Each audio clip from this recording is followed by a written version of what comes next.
Having fun.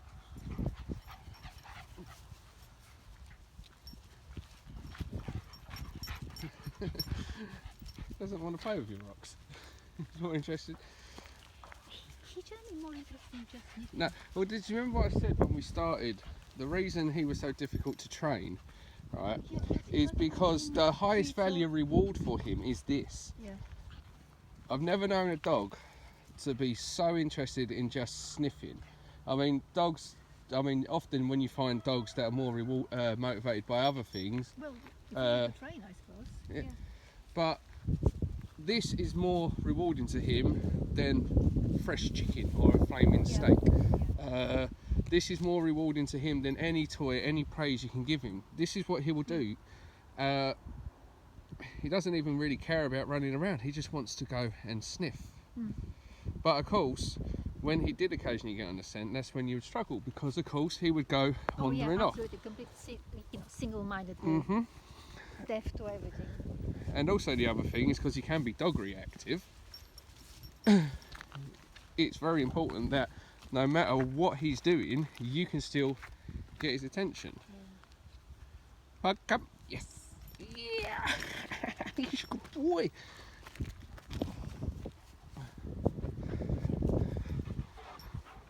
Look at you. And again, it's just another happy dog.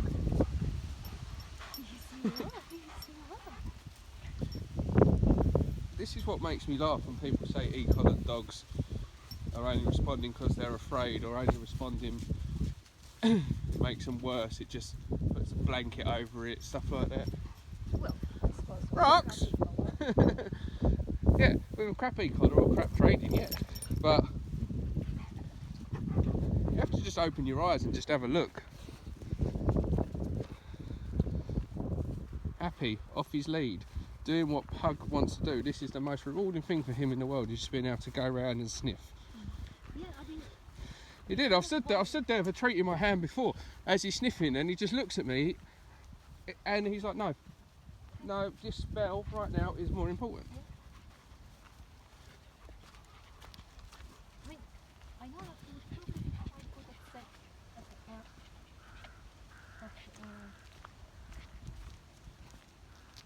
I'll take time.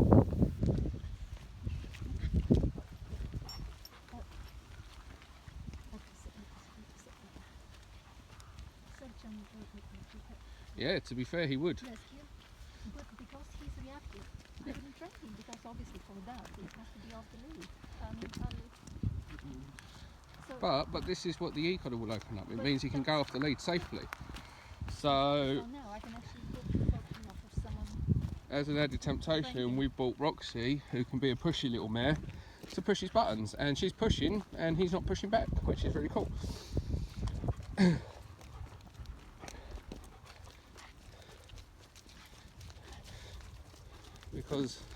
But you said yourself, ever since doing this, he's more relaxed. He's very much calmer. And your relationship, yeah.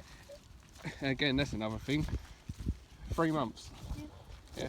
So anybody that says e-collar training is a quick fix, it's not. We've been doing this for a while, so gradually building it up every time. But like I said, the only thing that he has listened to is the e-collar, because he's not interested in positive reinforcement. He's more interested in scent marking. He's more interested in sniffing. All of these things. So that's the highest value reward for him. So anything you can offer, he can't do it. Then when he's around a dog, he can get funny. So the e-collar is just helping him around other dogs, giving him the freedom he needs. But the main thing to pay attention to is his body language. The way his tail is, he's a very chilled out dog. His ears are back as well. Just trotting down here with little rocks. There he goes, picks up another scent. He did that when I offered him chicken and chose to leave it because he was more interested in the scent that he was already on. Yeah. And again, it always goes back to what I say. Positive reinforcement, okay, is all about using rewarding the dog and everything, primarily using food, toys or fuss.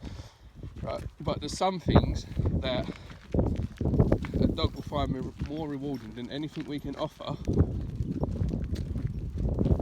and then you lose the battle. And this is where consequences and punishment come into play. Punishment doesn't mean abusing your dog. Correcting your dog doesn't mean abusing your dog. Yeah, it can do if you're doing it wrong.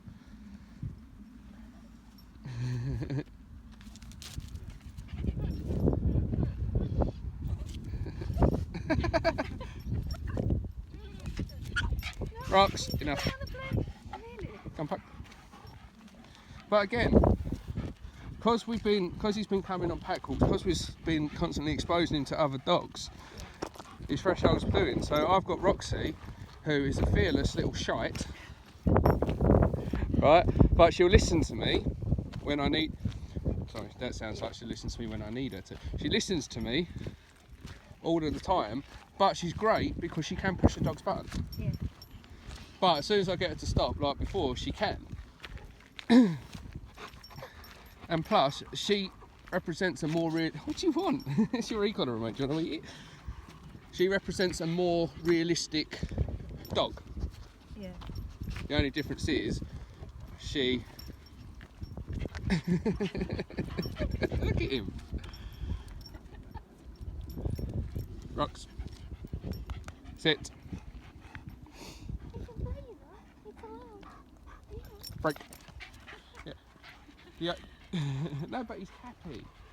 And you're happy as well. You're not worried about him going after another dog. Yeah. And he's off lead. And what you said to me is your relationship's got so much better. He's so much more relaxed. And again, it's because he can go off lead. He can get rid of a lot of that frustration. Yeah. The frustration of being stuck on a lead and only being able to explore literally to the end of his lead. Yeah. I mean, now if he wanted to, he could go over there.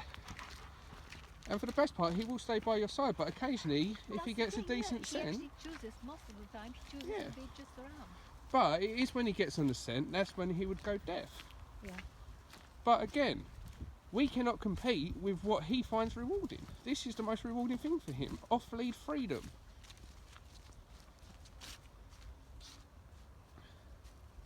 Roxy's going to wee, and he's going to wee over it. Well, like clockwork. Then Roxy's going to... See how she looks at him then.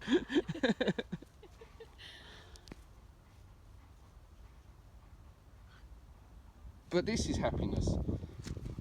And of course your relationships improve massively. You trust him more. Yeah. Therefore he trusts you more. Your relationship has improved and he's more calmer as a result. Yeah. In fact, you're off lead with another dog other than your sister that you live with.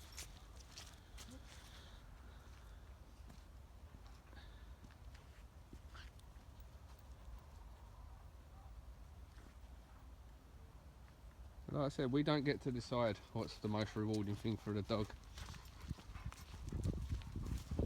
Oh, what if you, oh, okay. Puck, come here. That's it. Don't have to investigate everything.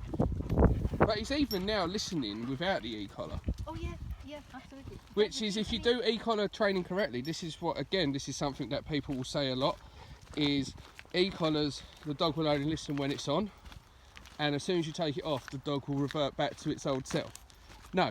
No, he actually listens. Yeah, no, because again, we teach it so you don't become reliant on the e-collar. The e-collar is your breakthrough tool to get you where you want to go for certain dogs. And then you can start to phase it out, just like anything. Yeah. I very rarely use food rewards with my dogs now, it's all praise, right? But in the beginning, I used a lot of food rewards because they were all very food motivated. But then, like anything, you phase it out and expect the dog to listen to you because they know what they're doing. Yeah. So you're hardly having to use the e-collar now, which means one, you've taught him it properly. Now two, the e-collar becomes like a seatbelt in a car. You stick it on him. Yeah, it's literally just insurance, just in case. That's a good way of describing it, insurance. Yeah. But again, I describe it to a seatbelt. So every single time you get in a car, you put your seatbelt on. Yeah. But in reality, how often have you ever needed your seatbelt? Yeah? But you still put it on for safety, and this is what we do with dogs like Pug. Yeah. So we train him to the e-collar, then we start to phase it out, so we use it more randomly. Yeah. But it's still worth sticking it on him because that one time you don't, well, might be that one time that he sees something, or a dog comes flying towards him, or he gets on that scent and just decides just to cop a deafen, and it's there as your added backup. But doing it correctly, you shouldn't be so reliant on it anymore. It should just be your seatbelt. Yeah. So you seen someone over there? Yeah, boy, that's a great decision, boy. So a lot of the time now, during this bit, I've hardly been using his e-collar. He's just been responding when Roxy got something in her paw and you just had a look at it. His natural response was to go straight over to her to investigate, and I just went, Pug, come, and he just comes straight over. Yeah. Pug, this way. Yeah, boy. Again, no e-collar that way. Now he's listening. But before, when you first met him, he just would have none. On his terms, when he feels like it. Yeah. Very much so. You're an awesome bud.